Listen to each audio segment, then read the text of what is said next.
Same with 16, 54, and 24. Okay, go in Worcester County, Coastal Highway, Ocean City. It's the special event zone in Ocean City now through the end of the week. Just watch your speed limit when you're in town. 50 and 90 and 589 were good. 113 top to bottom okay. And a good go in Wycomico County on 50 from Willits to Pittsfield to Parsonsburg. Bypass around town good and 50 good to the Bay Bridge. That's your traffic for the Voice Radio Network. Yeah. Jacob Batalon, good morning. Good morning. Hey, what's going on, guys? How about I just call you Reginald the Vampire? How about that? That'd be great. That's a good one, too. Yes, very good. Very good. Well, welcome. It's Bill and Jessica. Appreciate you so much for checking in this morning. For people who don't know who you are, you're part of the Marvel family. At least you have been, throughout your career. Spider-Man Homecoming, Avengers Infinity War, Spider-Man Far From Home. Go through, some of your experiences and how you got hooked up with Marvel and, talk a little bit about your career for people who don't know. Yeah. I moved out to the mainland from Hawaii in 2015 to go to drama school.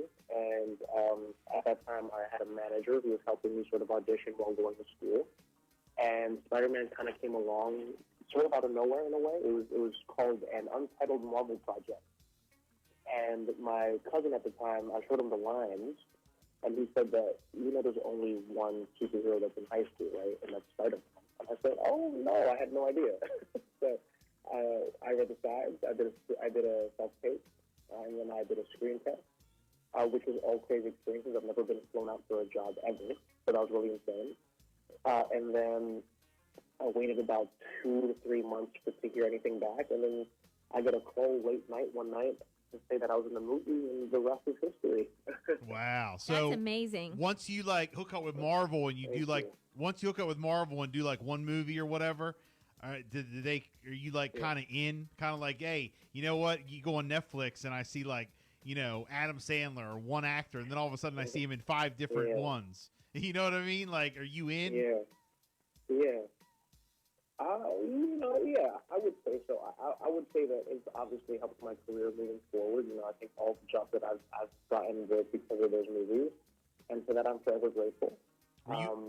And I would say that it's a really great stepping stone for anyone's career they have.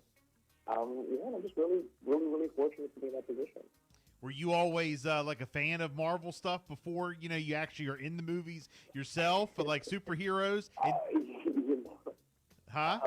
Honestly, not particularly. Okay. Hey, I want you to be honest. I want you to be honest, so. Honestly, not particularly. I loved watching the cartoons, but I wasn't deep into the lore. But obviously, after I got to Spider-Man, I really read up on all things Spider-Man and all things that were happening in the comic books and trying to figure out all the storylines. But it gets so much. There's so much to read and so much comics to read that I just I had a brain meltdown. Well, once they started giving you that paycheck, then all of a sudden you got into them real quick. Yes. All right. So you're Filipino Hawaiian, so I think that's awesome. And you said something at the beginning of the interview here that you came to the mainland in 2015. Is that what you said? Yeah. Yes. Okay. So where were you? You were in Hawaii or what?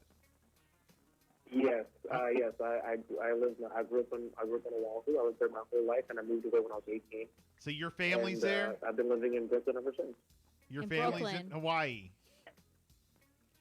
Yes, in Hawaii, yeah. Yeah, you ever miss it? Because that's on my bucket list. I've never been to Hawaii, but it is on my bucket list. Yeah. I absolutely, I try to go every year. I took my girlfriend there for the first time ever last year. We had a great time. And we're going to go there again this year. I know it's different when you're from there, you live there, as opposed to, going on vacation there. But I'm telling you, I want. There's a couple places I want to go, and Hawaii's on the list. Yeah, no, absolutely. Absolutely. That's awesome. No, I hope you get to go. It's a really beautiful place. Where's the best place to go on vacation? I always hear Maui. I would say Maui is very beautiful, but I would say the most nature you would get is probably Kauai. Kauai is probably the most beautiful island, but a lot of people from Hawaii would agree that island is probably the most beautiful. Okay. Oahu obviously is where Honolulu is, so that's like a big tourist place as well. But Maui and the Big Island too. So those 4 islands I would say are really great. All right, very good, very good. Well, of course, your upcoming show, Reginald the Vampire, premiering on Sci-Fi. Give us a rundown, man. Tell us all about it. Yeah. Yeah, so Reginald the Vampire is very much a human story. We watch as Reginald the Vampire kind of goes through his life to understand his place in the universe and finding purpose in his life. And ironically, he finds purpose in life through death. You know, I think after becoming a vampire, he sort of learns what it means to be a human. And it's really beautiful. It's a really great show. And really, at the heart of it, it's just we as a society are very judgmental, and the vampire community in our show really holds a mirror up to society in that sense. When I become a vampire, because I don't look the typical leading man type or like what society deems as beautiful, I'm a blemish on their community, so they want me dead. So that's the sort of like craziness that Reginald has to fight through. Nice, nice. Again, Reginald the Vampire, Season 1, premiering on Sci-Fi. Jacob, if anybody wants to get up with you, wants to look you up on social media, how can they do that?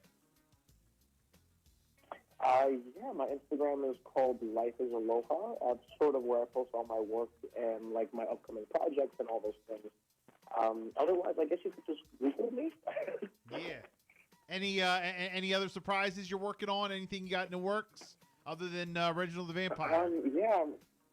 You know, we're actually out in Serbia right now working on a horror movie called Horoscope. That's a really great one. I just did a Randall Parks movie. That should be coming out next year. And I just did a Kevin Hart movie for Netflix. It's called Lit. Oh, nice. That should be coming out within the next year or so. So all those things are coming out soon. Very good, very good. Anything else is that the Marvel film or no? The one, not with Kevin Hart, but the other one. You know, I'm not sure what's going on with Marvel, but, you know, we're pretty much set with the third movie being our last movie. We're all sort of moving in ways where we're not really waiting for that to happen. If it happens, that's great. If it doesn't, that's also good. Right, Mm-hmm. okay. All right, very good. Jacob Batalon, hey, Reginald the Thank you. Vampire. Check it out on Sci-Fi. Thank you so much for checking in, my man. We appreciate it. Thank you. Thanks so much for having me. It's time for football, pumpkin spice